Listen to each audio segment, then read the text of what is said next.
Chilli chicken বানানোর জন্য প্রথমে একটি মিক্সিং বোলে পরিমাণ মতো চিকেন, ভিনিগার, সয়া সস, গোলমরিচের গুঁড়ো, red chilli sauce, green chilli sauce, tomato sauce, আদার রস, পেঁয়াজের রস, রসুনের রস, লাল লঙ্কার গুঁড়ো, কিছুটা পরিমাণ ময়দা, একটা ডিম, লবণ দিয়ে প্রায় আধা ঘন্টা ম্যারিনেট করে রাখতে হবে।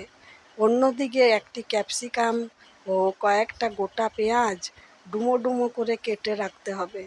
এছাড়া বেশ কয়েকটা কাঁচা লঙ্কা চিড়ে রাখতে হবে। এবার কড়াইয়ে সাদা তেল গরম করে একে একে পেঁয়াজ, ক্যাপসিকাম ভেজে তুলে রাখতে হবে। ওই কড়াইয়ে আবারও কিছুটা সাদা তেল গরম করে ম্যারিনেট করা চিকেন ভেজে তুলে রাখতে হবে।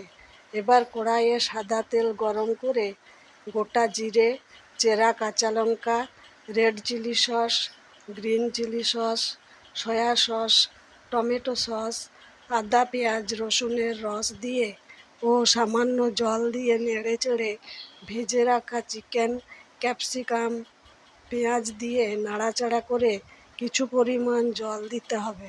এবার সব কিছু সেদ্ধ হয়ে গেলে উপর থেকে আবারও সয়া সস, গোলমরিচের গুঁড়ো, আদা পেঁয়াজ রসুনের রস দিয়ে নেড়ে চেড়ে নামিয়ে নিতে হবে।